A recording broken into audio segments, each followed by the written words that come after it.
Assalamualaikum warahmatullahi wabarakatuh. Perkenalkan nama saya Nabila Dwi Isamalandari dengan NPI 141211157. Di sini saya akan mempresentasikan mengenai pendekatan prospek yang diampu oleh Ibu Eni Puspatnasari. Nah, di sini itu ada data keuangan perusahaan dari PT XYZ, yaitu perusahaan yang bergerak di bidang produksi kain berkualitas untuk industri fashion dan konveksi.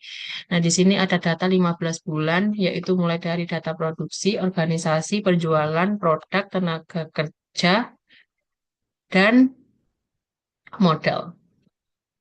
Untuk permasalahan yang harus diselesaikan, yaitu yang pertama adalah menghitung mengenai rasio produktivitas dan indeks produktivitas dari masing-masing aspek, mulai dari menghitung nilai rasio, membuat grafik, dan membuat analisa. Dan yang permasalahan kedua yaitu rasio produktivitas dan indeks produktivitas keseluruhan aspek, yaitu dengan menghitung nilai rata-rata, grafik rata-rata, dan analisis grafik rata-rata. Dan untuk yang permasalahan ketiga yaitu peningkatan dan perbaikan produktivitas. Untuk penyelesaiannya yaitu mulai dari aspek produksi. Aspek produksi di sini ada mengenai data pendapatan bersih dan HPP 15 bulan dari data keuangan perusahaan. Nah, caranya yaitu di sini yang pertama adalah menghitung nilai rasio produktivitasnya dengan cara nilai pendapatan bersih ini dibagi dengan nilai HPP, yaitu mendapatkan hasil yang pertama di bulan Januari yaitu 1,17. Dan di sini ada grafiknya dan analisa grafiknya yaitu rasio produktivitas tertinggi yaitu pada bulan Mei yaitu dengan nilai 1,20 dan yang terendah yaitu dinilai 1,15 dari bulan Oktober dan November, dan produksi tengah-tengah yaitu antara tertinggi dan terendah yaitu di bulan April, Juli, dan Maret dengan nilai 1,18.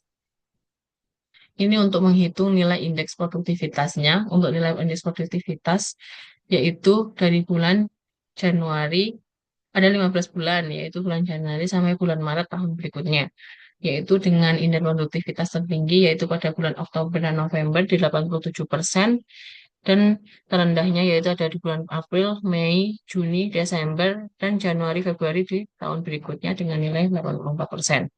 Untuk nilai tengah-tengahnya, nilai tengah atau nilai antara tertinggi dan terendah, yaitu dengan nilai 85% di bulan Maret, Juli, Agustus, dan Maret tahun berikutnya.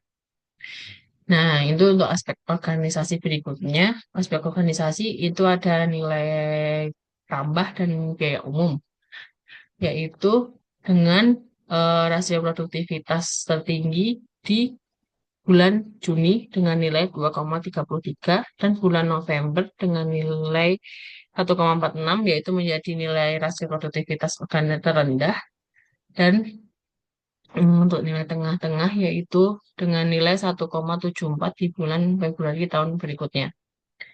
Nah, untuk IP produktivitas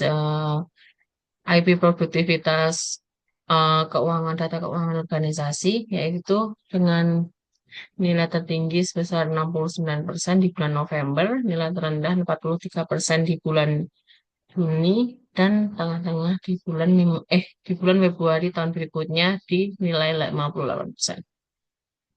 Ini untuk aspek penjualan. Aspek penjualan di sini itu ada data keuangan laba kotor dan biaya penjualan.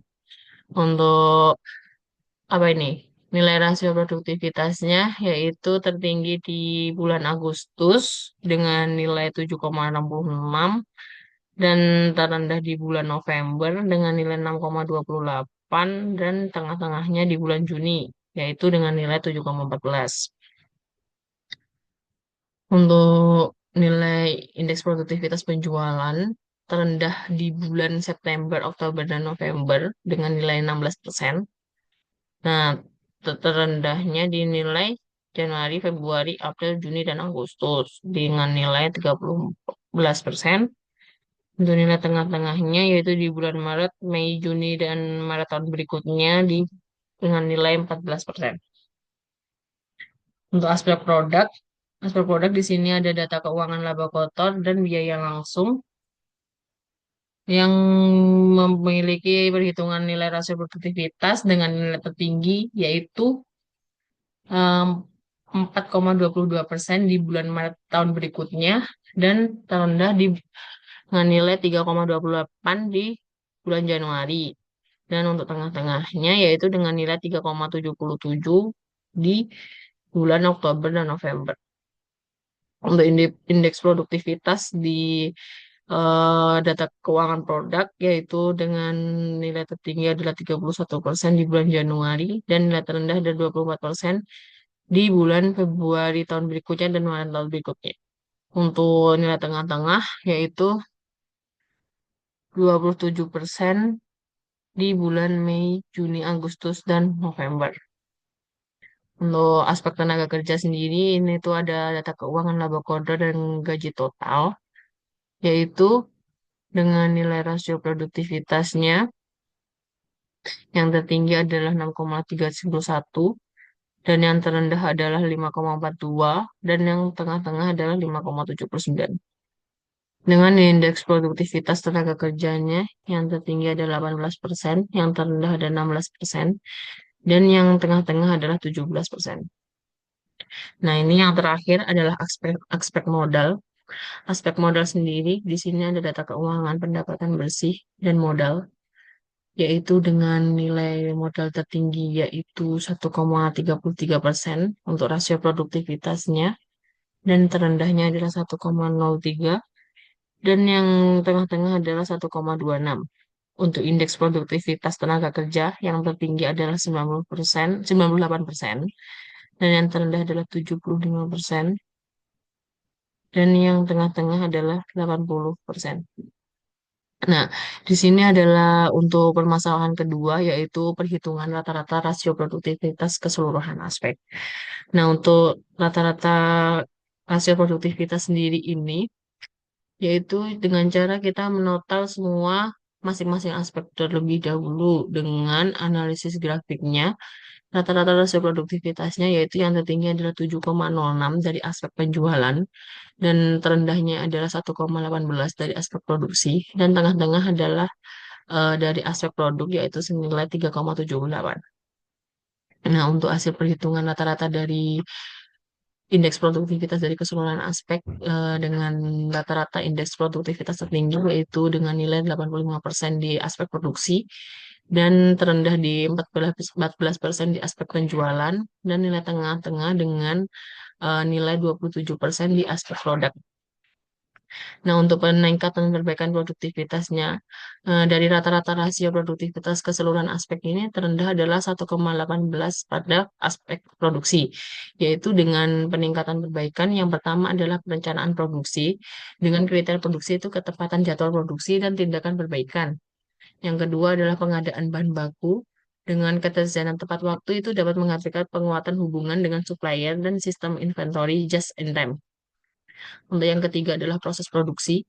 Proses produksi ini untuk mengefisiensikan waktu dan bahan, yaitu dengan tindakan perbaikan penerapan metode lean manufacturing dan pelatihan kerja efisien.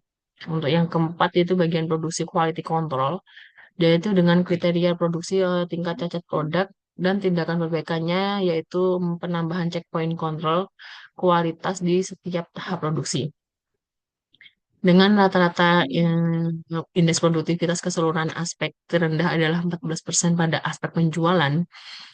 Jadi untuk perbaikan pertama yaitu di bagian penjualan pemasaran yaitu dengan kriteria produksi jumlah prospek dengan tindakan perbaikan penguatan promosi digital dan perluasan jaringan pemasaran. Yang kedua adalah penawaran produk. Dengan kriteria produksi ada tingkat konversi penjualan dengan tindakan perbaikan seperti pelatihan teknik negosiasi dan penyusunan strategi penawaran menarik.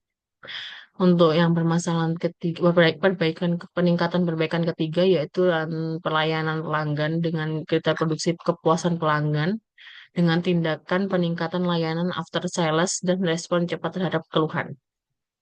Untuk peningkat keempat yaitu manajemen pesanan dengan kriteria produksi ketepatan waktu pengiriman dan dengan tindakan integrasi sistem ERP untuk mempercepat pemesanan pesanan. Nah, sekian presentasi dari saya. Kurang lebihnya mohon maaf.